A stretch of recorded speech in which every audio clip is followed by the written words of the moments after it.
Okay, amazing. Today we got a microphone, so we got that shit set up. So I hope that I sound better. Hope that I sound cute. I feel a little sick in my throat. Like, when you just kind of got like some mucus going on. I think it's just because it's been really humid. Believe it or not, in the Pacific Northwest, it gets pretty humid. In Twilight, they say something like, it's the wettest part of the continental United States. And that's very true. I don't know if that's actually true, but seems accurate. Um, Gosh, today, what did I want to talk about? Um, well, for the past hour or so, I've just been reading up on Calla Walsh's Substack. Would highly recommend. I don't really know anything about them as a person, but it seems like they are a political organizer and journalist, talking specifically about political prisoners, and with a specific emphasis on pro-Palestinian abolition work and um, liberation. Um, so yeah, I was reading up on them, and it was kind of wild because I was reading about like my friend, um, and I guess within that, I've been feeling just kind of like a lot of like guilt and shame and I guess embarrassment in many different respects, and I wanted to talk about that a little bit because um, I feel like for a lot of my life I've been a quote unquote, like at different parts of my life, like when I was in middle school or when I was in high school.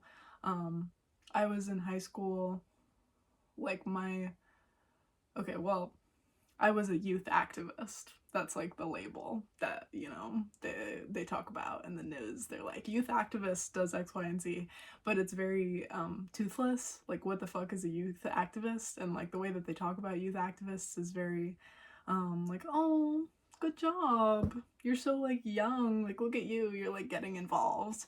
And so like I think a freshman in high school in 2017, um, during the Parkland shooting in Florida, and that was a really big radicalizing event of like, oh my god, I go to school every day and you guys are doing nothing about gun legislation or mental health for ensuring that these white men who feel angry and don't know how to process their feelings don't get radicalized on the internet and then just go murder people because they don't know what else to do with their life.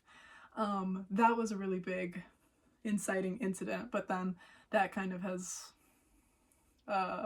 like also just growing up in a time of climate change, the first Trump presidency, and in retrospect, also the first and second Obama presidency, and just like recalibrating and reorienting myself to be like, oh no, that was actually a really bad time. That was not what people came to see as like the end of the United States' uh, 400 plus year history of anti-blackness and racism. Believe it or not, it was just an evolution and further neoliberal agenda. But then in 2020, I did a lot of youth activism, if we want to call it that, just like in my predominantly white suburb of like trying to get an anti-racist curriculum, trying to educate my teachers on using like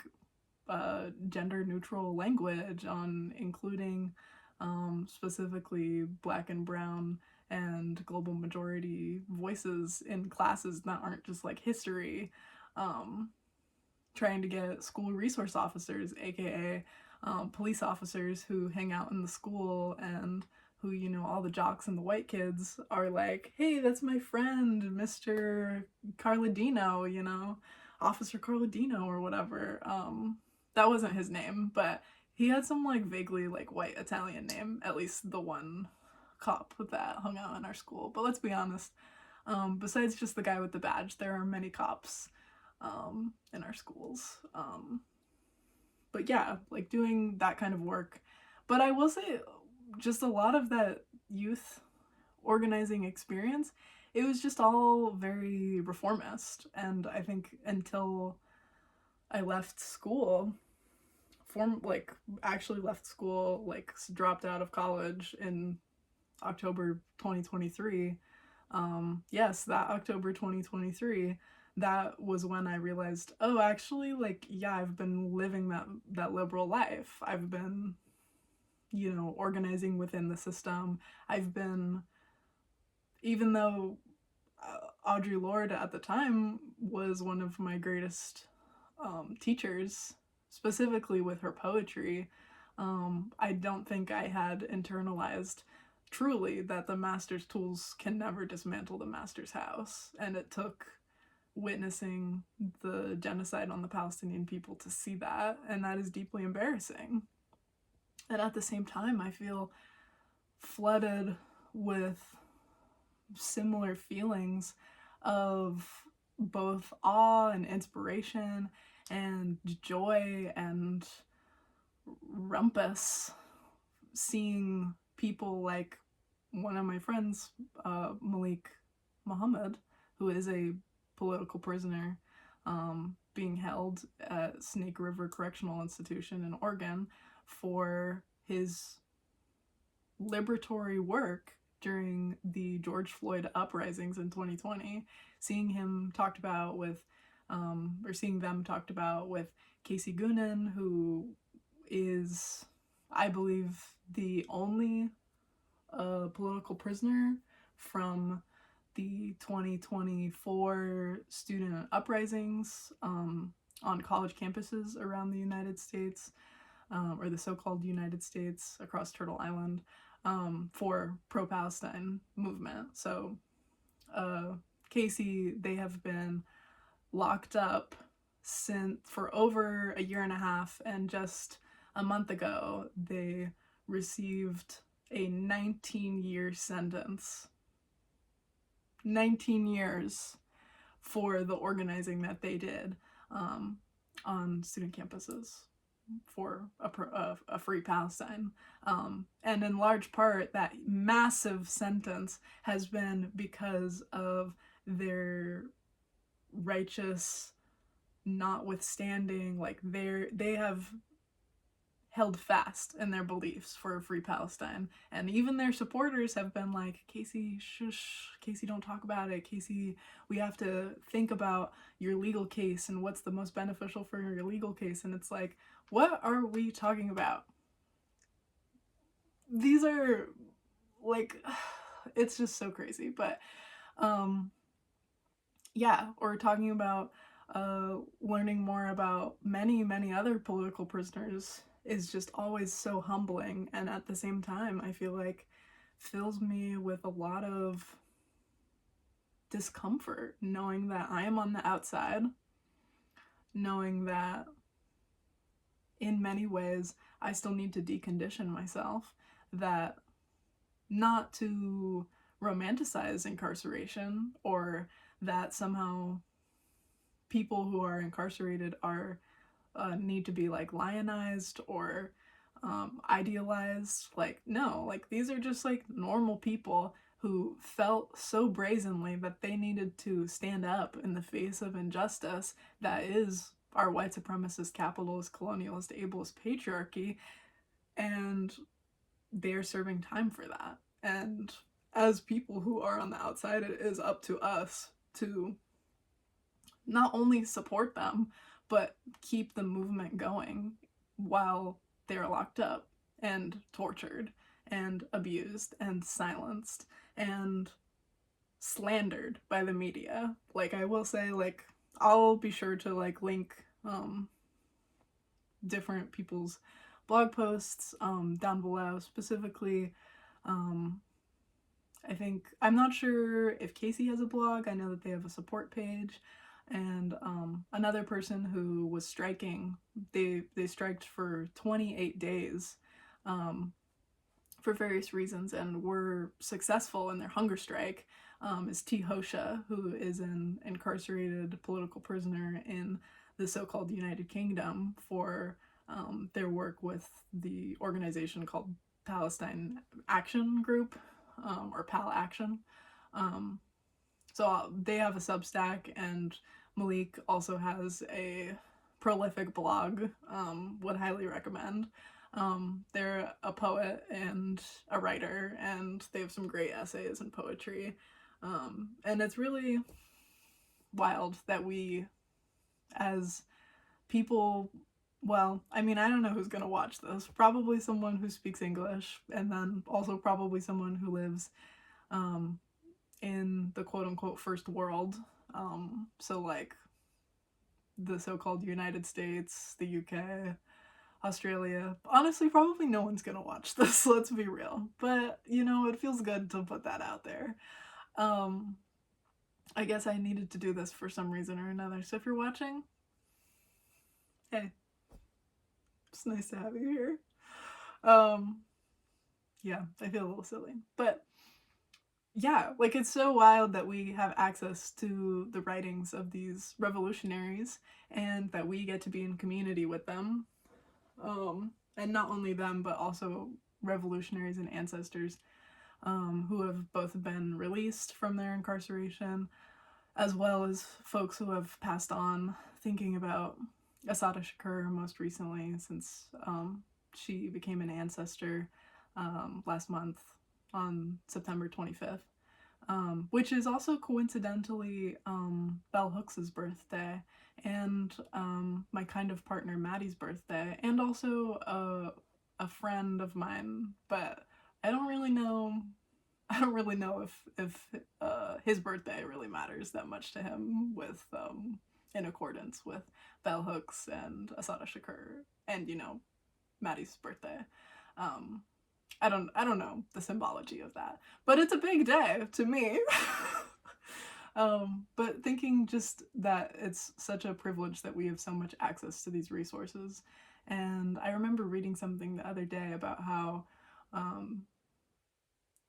as organizers, as revolutionaries, as anarchists, as abolitionists, as leftists, as whatever you want to identify yourself with, like, these are movements for collective liberation that have gone on not just in the past few years, not in the past 50 years or 100 years, not in the past 500 years since the arrival of colonizers on the shores of Turtle Island and the Caribbean. No, like, this has been going on ever since there has ever been empire, for thousands of years. And our job as people within that is to understand history and the way in which it repeats itself.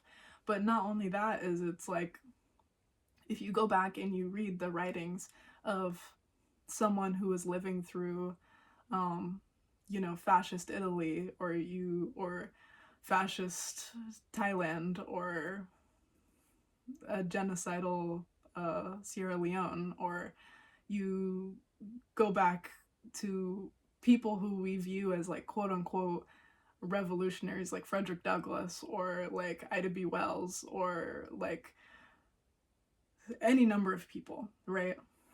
You look at revolutions that have happened in Haiti or Grenada or any number of places. Like, it is both useful to know where we have been so we can see where we are going, because the amount of possibility that we can shape is truly limitless. And if we don't know what exists in our landscape, like, one of my mentors, they talk about it in terms of, it's a little funny, but they talk about it in terms of, like, the nonprofit industrial complex, where it's like, a lot of times in leftist spaces, there are people who are extremely devout and that they will never be a part of a nonprofit.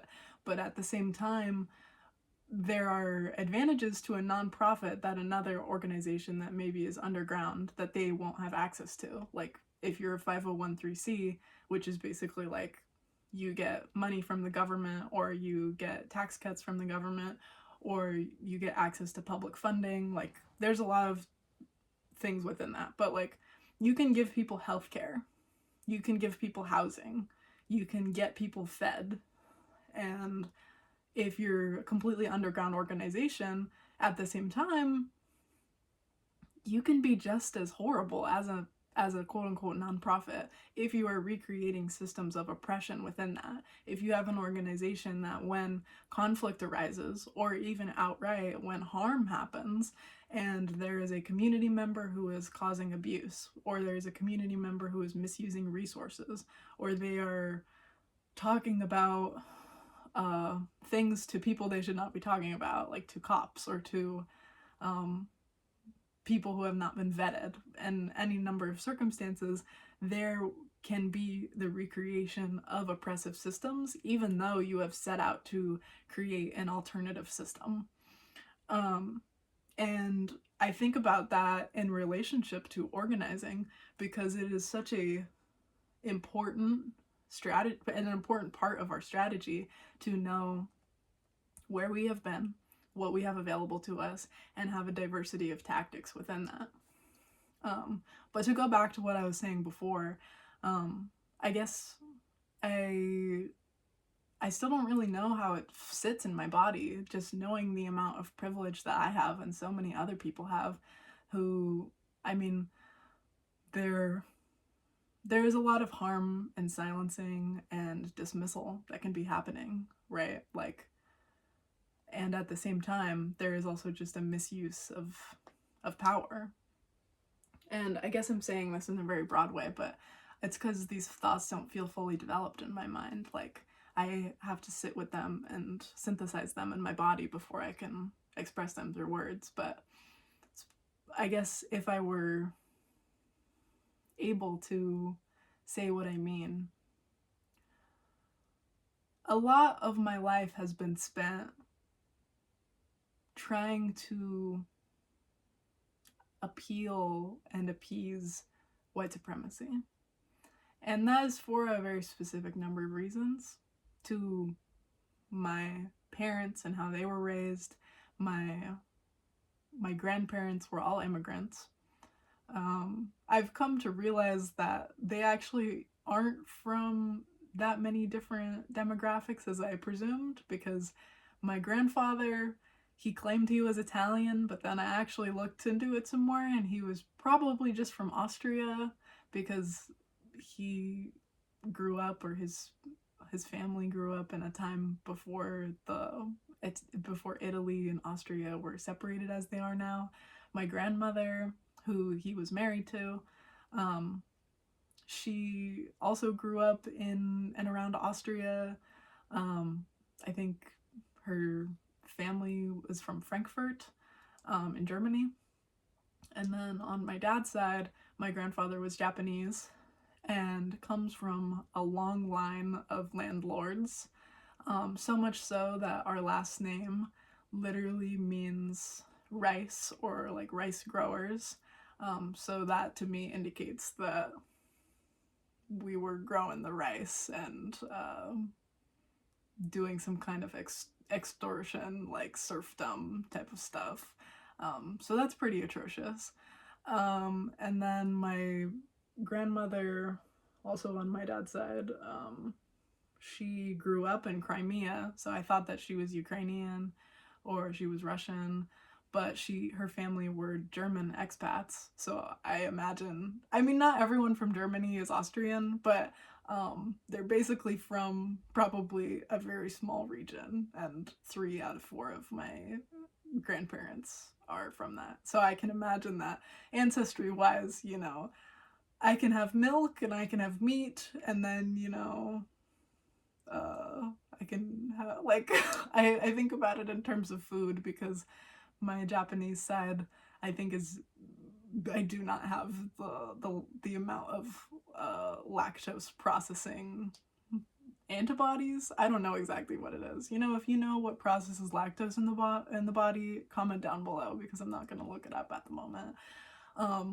But yeah, I'm getting distracted with minutia. But yeah, I thought that my family was at least a little bit more multicultural, but no, they're all German and Japanese. And they came to the United States all after World War II, because shit was fucked. And they came here as settlers, and at least on my mom's side, they were super poor. My grandpa was abusive, and my grandma was very submissive and didn't protect her children, which maybe is a little harsh, but that's also true. Same thing with my Japanese grandfather. He was abusive. My grandmother was submissive, and now my dad is the same way. And I think in part because of the assimilation that my grandparents had to go through, that cascaded down to both my mom and my dad in the way that they raised me. That we, like, had a lot of really heinous views that were, uh, funny jokes at family events, comments about people's bodies and people's appearances, you know, disparaging people's life choices based on who they were romantic with, or how promiscuous they were, or if they had a job, or if they didn't have housing, or any number of things that are just not moral identifiers, and if anything, are just reflective of a society that is sexist, ableist, like classist, racist, all these other things, but they never saw it that way. And I think it's because I'm an autistic person that I see things much more starkly than they do, but at the same time, I have so much ingrained shame and intrusive thoughts and just oppression that is constantly trying to mold me into this citizen that conforms to genocide or embraces genocide in many different ways. And I guess I want to challenge that, and I want to ask you all to challenge that as well, because there are hundreds, if not thousands, of political prisoners in our world. And not only, I think political prisoner, I was reading an essay and it perfectly explained my thoughts about this that I was talking to someone about the other day. But we say political prisoner and we just mean someone who is locked up because of specific action that they did for a political movement or organization. So that could be for against the genocide in Sudan. That could be against the genocide in Palestine. That could be against that could be for the Black Lives Matter movement. That could be, which is like the genocide of Black people in the United States, or against that. But at the same time, when you really think about it, every single incarcerated person in the world is incarcerated for political reasons. If someone is locked up because they defended themselves, because they're a sex worker, because they're a person of color, because they are anyone who has demonstrated their own autonomy against a police officer, against their abuser, against a white person, insert further examples, those people are all political prisoners. If someone is evicted, if someone is fired from their job because they had textured hair, or because they transitioned, or because they are literally a fat or ugly person according to lookist and ableist and sizist standards of whatever that means, and then they lose their job and they become unhoused and they're arrested for being unhoused, that person is a political prisoner.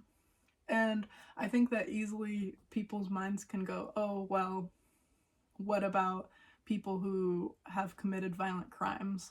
And I would say there that it gets, I think that our language of carcerality and the cop that we have inside of our brains can very easily find an excuse for that. But we have to remember that if someone did something genuinely harmful, someone committed a murder, someone sexually assaulted someone, someone bullied someone to suicide, these are very deep, harmful things. And we also have to wonder, is a prison really going to correct this behavior?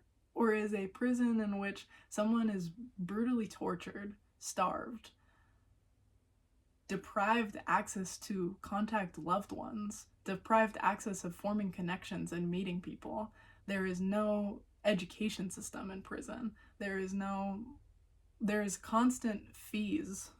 The amount of fees is crazy. If you are already a poor person, a person who is disabled, a person who is isolated and doesn't have many friends, like, you are constantly paying money for stamps or a phone call or even just access to like these shitty tablets that they have that have like streaming services where they feed you more IP slop streaming service garbage for you to watch. Like, none of this is helping people actually improve their relationship to their bodies, their relationship to other people, their relationship to humanity.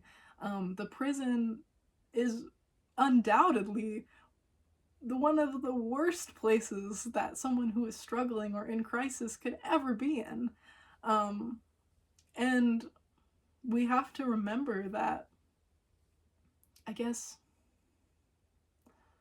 what I'm trying to remember is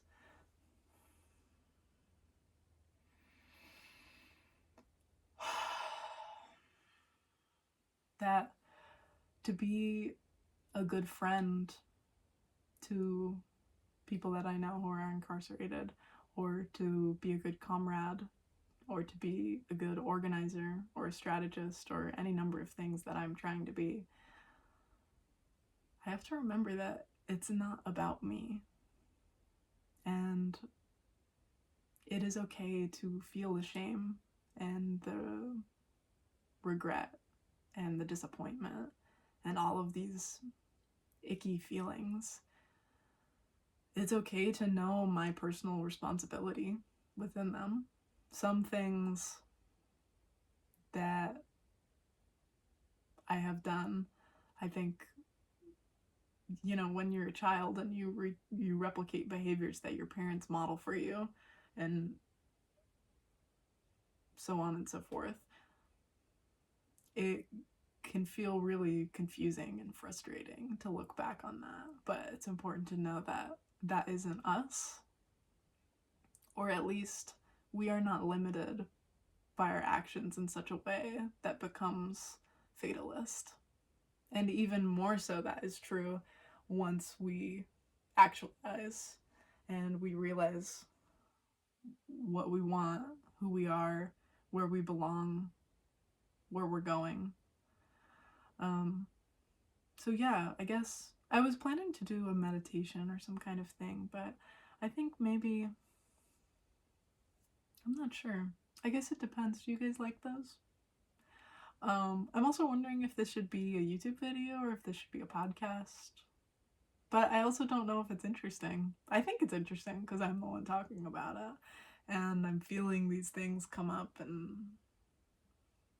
like, it's kind of like a wave, I guess, where I feel it's like both the water motion of the wave rising and cresting on the sand and then receding back and peeling away layers of silt that were covering shells or creatures or things, and it's all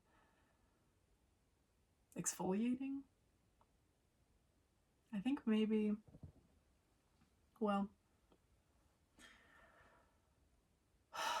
yeah, let's do a little breathing exercise. It won't be as long as in the other video, but it'll just be a couple minutes. And so you could just find a seat, or you can lay down, or you could do any kind of wiggles that you need to do to adjust and be prepared to sit for maybe 2 or 3 minutes.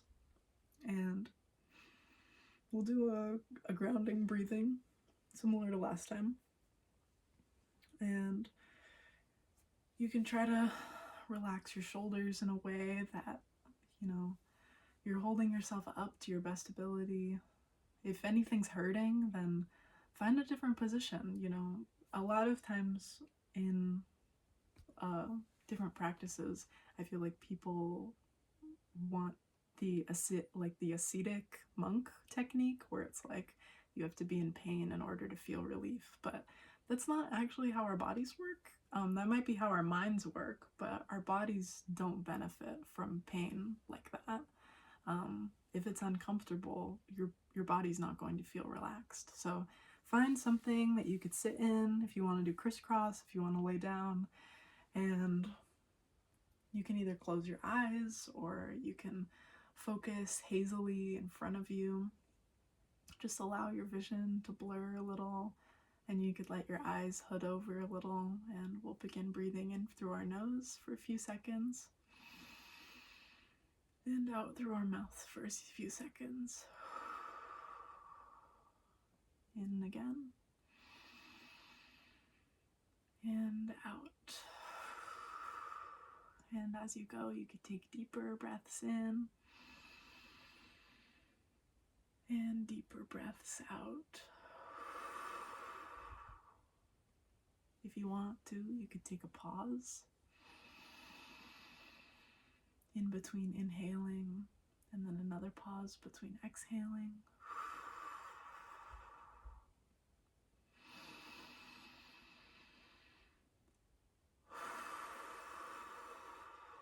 Really try to feel your lungs expand. You can kind of exaggerate your first couple breaths.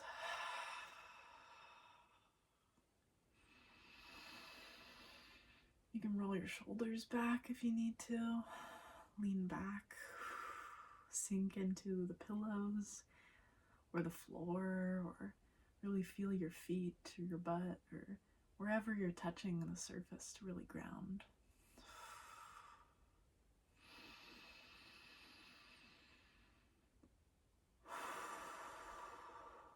Right now I'm imagining a big ball of light in my chest with each breath as it grows and expands, filling my lungs, feeling tense against my rib cage. Not enough to cause pain, but just to know I'm breathing.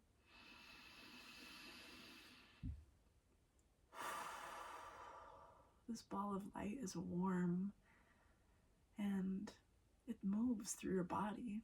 It can rise up to your head if you feel stressed, or it could sit in your shoulders if you feel the weight of many projects or many ideas.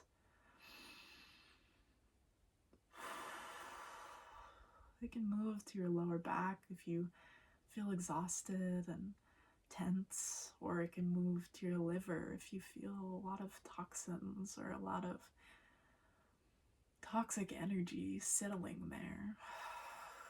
It can move to your stomach if you feel stressed and roiling.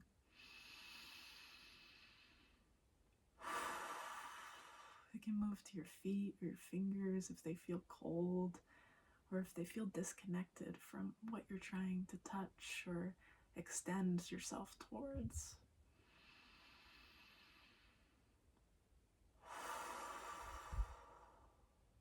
You can roll your neck if you need to.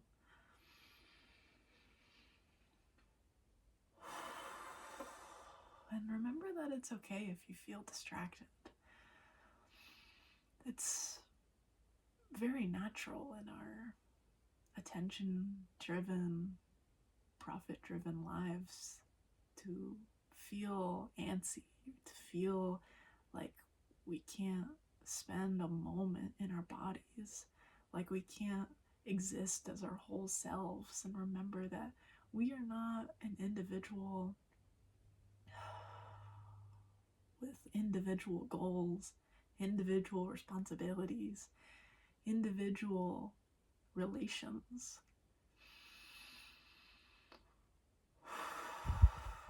We come from parents, we come from ancestors, we come from earth, we come from seed, we come from friends and birds,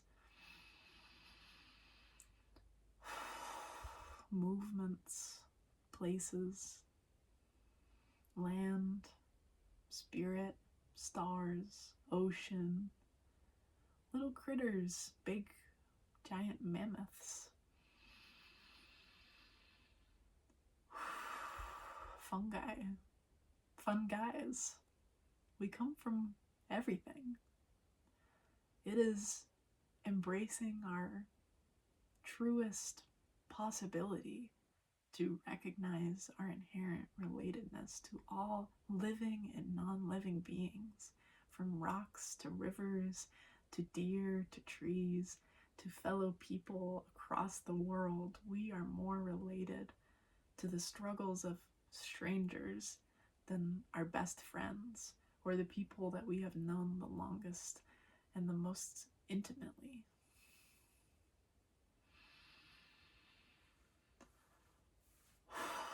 It's very heavy, to remember all of this, to know what our friends inside of prisons are going through. Not just prisons in the quote-unquote global north, not only prisons in their minds, prisons of concrete with guards and guns and towers, but also prisons of whole cities, whole people confined to isolation and surveillance, policing, death. That is all very heavy. And we keep them in our thoughts even while we ground ourselves. We come from all of this. We come from everyone. I come from you and you come from me, and our struggles too are just as interrelated as the squirrels and the nuts and the birds that all sit in the trees.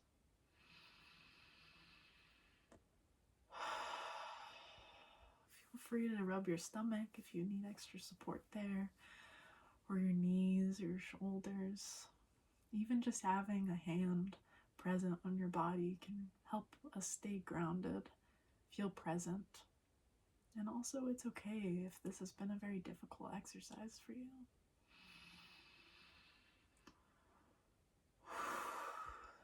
When you're ready, you can begin to raise awareness to things around you, people talking, noise, music, street sounds. And you can open your eyes when you're ready and come back to this space that we've created. This tiny little pocket dimension where everything is crazy and everything is okay.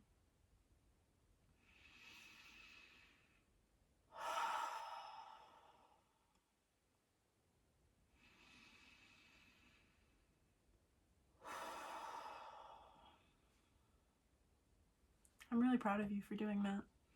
I think that while we are constantly learning about ourselves, our communities, our culture, our world, it is of the utmost importance to not get lost in the scroll. I think often of the importance of bearing witness and what that requires of us, not just in an intellectual or, I feel like bearing witness is very intricately connected to my autism as someone who is constantly making connections and trying to find patterns and whatnot. So I have to remember, though, that bearing witness is not just about what my brain can do, but about building capacity in my body, in my heart, in my stomach, in my lungs, in all facets of my being, in my skin, to be able to hold the weight of what collective liberation truly means. And I know that this has been a lot, and I'll try to include resources where applicable down below. As always, thank you for joining me. I am truly proud of you. I think that it's hard to sit still for 40 minutes and watch a video from some weird guy. And that's pretty awesome. So thanks for being here. I think after this I'm gonna do some light stretches because sitting still is kind of hard for me. And I might journal a little too, because I found that that was helpful the other day after I did one of these videos. If you want to connect more with my work, I have a letterboxd, and eventually I would like to have a website and post some of my essays or my poems on there. So eventually, when I get that going, I'll probably go back and add this to down below. But for now, I have a letterboxd and I have a Cash App and a Venmo if you want to Venmo me. But again, if you are a global majority person, a disabled person, a queer person, specifically talking to people who are multiply oppressed, the most marginalized of the most marginalized, please do not support me. If there is any amount of money that you need to pay for your basic essentials, I would much rather you do that than feel worried about sending money to some random person. But if you have privilege in financial aspects, please do support my work, because it takes a lot of body capacity to do this, and I hope that we could grow that together as we work in this space. And I hope that you take some time to check out some of my friends' work, specifically with prison abolition and abolition at large, collective liberation work, so on and so forth. Yeah, this was a great session, and I'm so happy to be here with you. Thanks for joining me. Free Palestine.